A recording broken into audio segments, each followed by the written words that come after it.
What's up, gamers? My name is Alex and welcome back to my channel. It's blindingly bright. What's going on over there? I don't know. Anyway, today I'm going to break down the Undertale remix that I made a couple days ago. I know I said this video would go out yesterday. It didn't because I was incredibly hungover. Anyway, if you enjoyed the remix, this is how I made it. If you haven't heard it yet, there should be a card there. Go click it and listen to it after the video. I mean, probably before would be smarter. Either way, let's go. Alright, so let's get into it. The track breakdown, we'll start with just this here intro section, which as you can see, my project file is an absolute mess.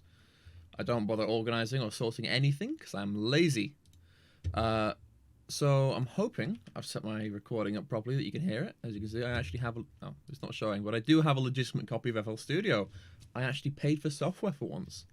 Anyway, so as you can see, it's pretty much no samples. It's all just the MIDI for Fallen Down, which is in some key. I think it's like D minor. I put it in the video actually, based on the internet. It might be completely out of key. That video might be completely wrong, but I don't care.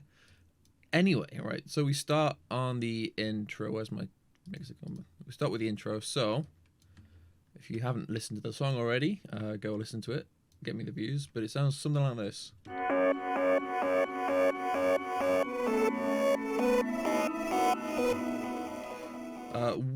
So we have, first we have, where's my mixer gone?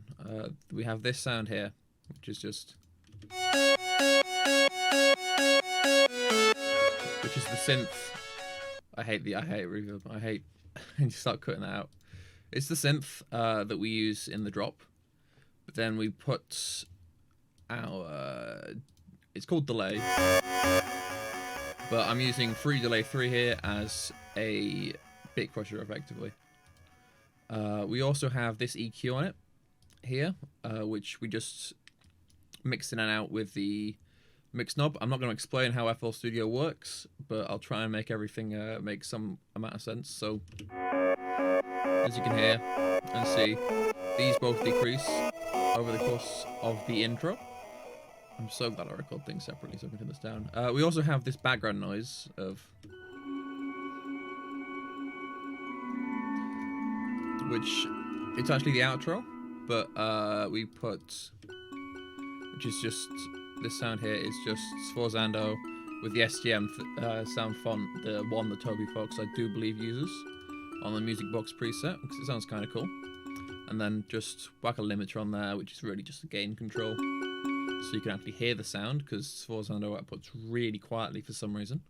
Then we got reverb. We got a lot of reverb, barely any dry, a lot of wet, which just means you're only really hearing the reverb sound, and it adds just another layer to the verses without. It just puts some more life back into the intro, given that it's this very harsh sound. As you can see, as these mix out, we also have a few of the other plugins. Or I mean, we've got a riser going on. But for the intro sound, we have a couple other plugins. We have the, I don't think that's on the intro sound. We got a simple side come in, and simple side is the side chaining sound. So if you listen here, that shouldn't be bouncing like that. Well, it appears I fucked something up. It doesn't matter. When we get to the start here, yeah, I did fuck that up. Oh my god. This was supposed to be completely out, so when it started, this was supposed to be 0, and then I think it actually sounds better with it on. So Bob Ross moment. Then we have, I don't know what that's linked to. I think that might be this EQ here. Nope. This EQ. No, okay. So that's neither of the EQs. What about this one? A lot of trial and error to try and work out what the fuck I did. Okay, so none of these are even linked to the EQ on this, apparently. That's fine. So what other sounds do we have here? We have the kick drum, which I do believe is this EQ. No, it's not the EQ. This one. and it go. So you hear it just like you're outside a club kind of thing, and then at the end of it's with that bit of a bounce to it, which again is this delay. Crank down the sample rate, crank down the wet a little bit, lower level, and it just gives this. But the bounce is slightly, you barely hear it in the mix. Maybe over here. You can barely hear it versus. Oh, wait, shit. Like it's there, but you can barely hear it. Then we have the hats, which you can hear them. They fade in, and I do believe they also time in. Yeah. So it is slowly brought up from -15 to 0 to get louder and fade in, which then kind of adds to the. They don't come in immediately. I need to try and not speak with this playing.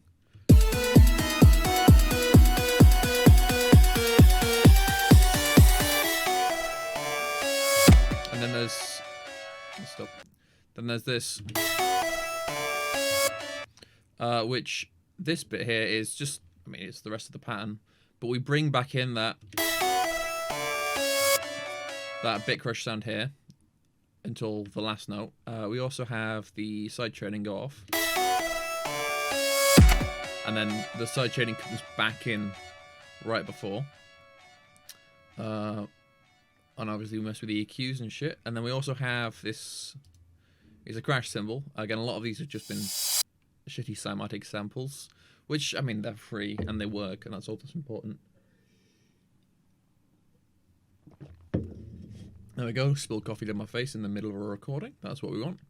And then we have, after the drop, we have this impact, which just, I mean, let's listen to it without and with. So without it, it's like.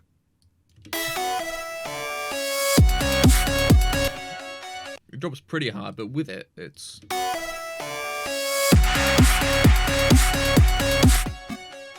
I just think it kind of adds to the impact of the verse drop.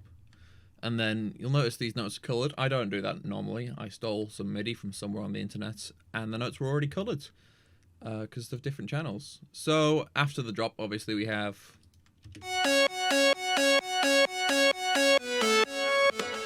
same synth, same melody. It's fucking fallen down. There's only one melody. And then we have the bass, which is the bass from falling down as well. I reckon I should talk about the sounds, actually. Let's start with the bass, and I'll go back to the main loop. So obviously the drums were just. Oh, we need to bring these EQs back because they control shit.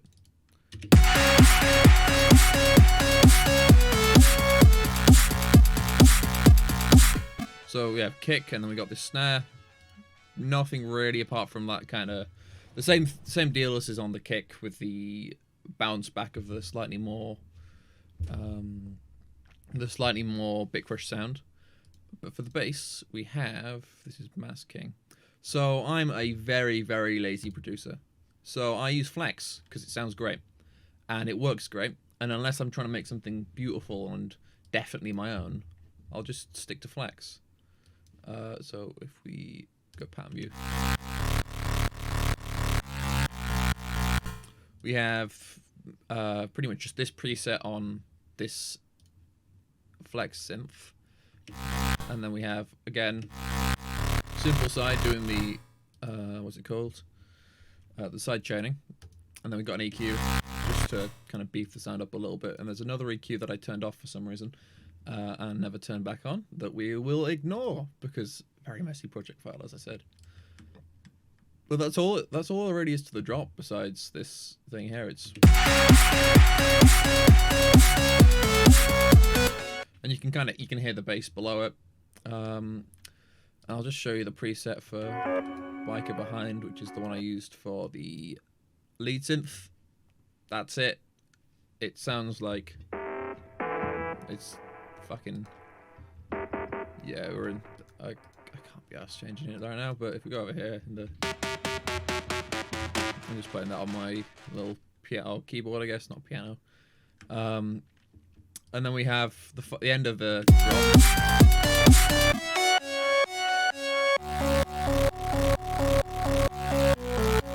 So we bring this EQ back to cut the top of this without bit crushing it, so you can really hear the bass there, and then slowly fade the kicks in. Pretty much the same deal. The only thing that changes here is first we're using a different version of the melody, which is just the same melody. If we go to, I've pretty much cut every note in there in half. So it's I don't know what the word is, but it's you play the note twice. Wait, it will be played what? I'm going to cut this bit out, but yeah, you can see what I've done to the melody. It's 2 notes here instead of 1. It's 4 notes here instead of 1. It's there's a tool for it in FL Studio, and I don't remember the correct name. I think it might be like Strum or Chop. Either way, back to this. So in this bit we have, and that's the channel pitch on this, which you can see here. And this automation just drops it down to 0, and then sneakily right at the end, you can see there's another thing there, brings it back up, which is exactly what I wanted it to sound like. We got the exact same riser. I don't know what the word for this is, but like the wind up, I guess, a tiny smaller riser for the pre-drop, I guess. It's playing outside. That's so annoying. I'm gonna keep going, and then we get here, and it's the same thing again.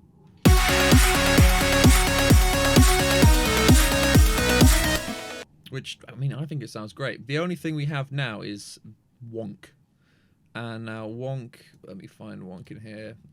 Wonk, it's on channel 2. And it's the other bass line, because it's got 2 bass lines for some reason. And they harmonize really well in the original song. And what an absolute pain in my ass when I was writing this. Yeah, channel 2. So, only thing on here is a EQ for this synth, if we solo channel. Without the EQ, it's... But this couldn't overpower the lead, and it also couldn't overpower the bass. So obviously, I had to strip the bass out of it. I mean, it's not got much bass, apart from there. And I had to strip all the high out of it, just so you can, it doesn't fucking clash with the main synth. But other than that, there's nothing really special to it. This is the preset from SH1 Floor Shakers. I have bought some of these, because, I mean, Flex is great. It's Omnisphere, but free and probably slightly less powerful. But I'm not paying for Omnisphere. It's fucking expensive. I say but free. FL Studio costs a decent bit of money. Anyway, so, as you can tell here, we have... Oh yeah, I muted everything on here.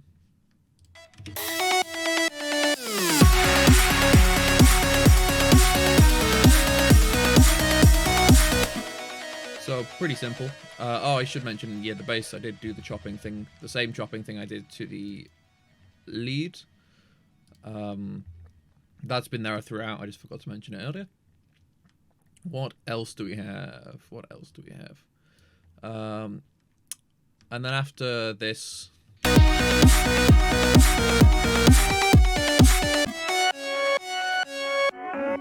So yeah, right before we drop, or right before we don't drop, right, we return to a quieter section. Obviously, the cymbal actually comes in. I forgot to mention that. So just to drive it a bit more, make this one feel more energetic than the last one, even though we've already added the bass. Adding a couple things, and then we drop it out before the end because we don't want this to overpower the final bit here. But fortunately, we do have this drop down bit here. So at the end, we have... We stop chopping it up, we just go back to the straight melody as it was originally written. And then we have effectively, I copy pasted the intro over here. I don't think I made many changes. The only other thing I did do with this synth is I slowly, over the course of the entire thing, bent it up 2 semitones. So when we hit, if you listen to here, immediately from here, it's higher in pitch. But I don't like the sound of a modulation like that. I like it when this goes slowly climbing up. And I just realised I didn't do this over here, so it kind of sounds out of tune. But that's completely fine.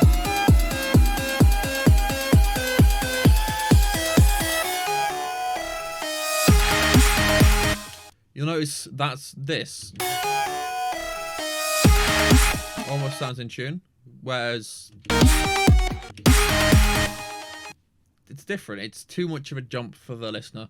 That being said, I did just do the exact same thing I said I hate doing halfway through the next drop. So yeah, I just realised I forgot to slowly pitch this up, but it's the same thing here. The really washed out kind of sound just to fill the riser in. And then at the end of this,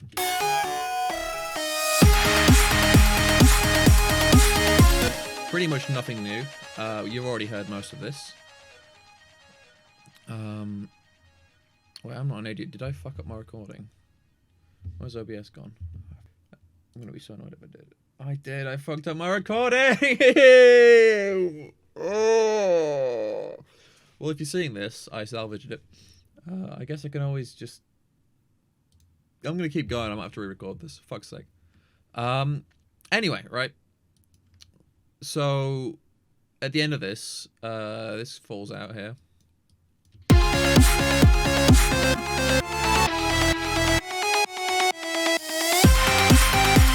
And we just go straight for another, I think it's a major third up. And we bend it a major third up right here. So this last note goes straight into it. Because it sounded funny to me in my head. And I do realise now this is a tritone lower than this, which a tritone for... Do I have a synth I can use? For those of you that aren't musically... Let's go octaves for that. That aren't musically... No, the tritone is 6 semitones. Right now. 6 semitones apart, which is... Not nice. Not nice sounding. I mean, it can make some really nice sounding things. You'll notice I've moved up. I broke my chair the other day. Well, the other day, I think 2 days ago, and I'm not paying £400 for a new one, so sorry about the camera angle. Anyway, so yeah, if you notice, that is actually tritone apart, which I thought was quite funny. So this drop here, other than the shift up in nose,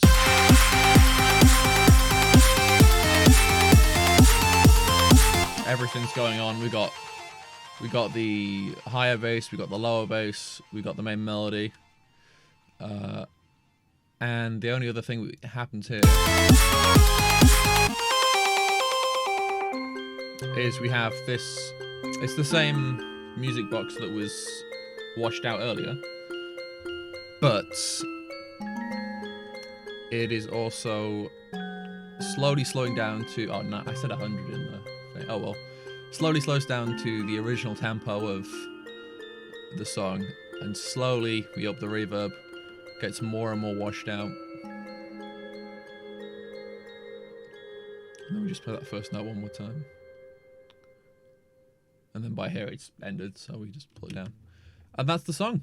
If you have any questions, again, leave them in the comments or join the Discord and ask me them directly. But I think that's about it for the entire track breakdown. There was no real major work. Mixing, I put 0 effort into the mix, besides it sounded alright to me. Mastering, I don't know what mastering is, nor how to do it, so I didn't do it. Only thing I did put on the master channel, though, was a soft clipper, because in the full moments it was clipping, and that's not good. And then another limiter just after the soft clipper, because sometimes soft clipper clips, which I don't get, but I didn't make the plugin. Both those stop it from clipping. Clipping being going loud enough that it can distort on certain sound systems like headphones or your phone speaker, and that makes it sound sometimes arguably worse. I kind of like distortion, like that kind of stuff. But I just wanted it to sound alright, and it sounded alright. I was quite happy with it. Anyway, thanks for watching. I appreciate you watching the video. If you want to go listen to the full thing, there should be a card directly below me, because I realise I'm not full face cam and I can't be asked to switch now. If you want to subscribe, all the way over there should be a picture of my face. I'll say my face, the profile picture that I stole off the internet. Go click it. Like, subscribe, comment, all the YouTuber shit. Goodbye.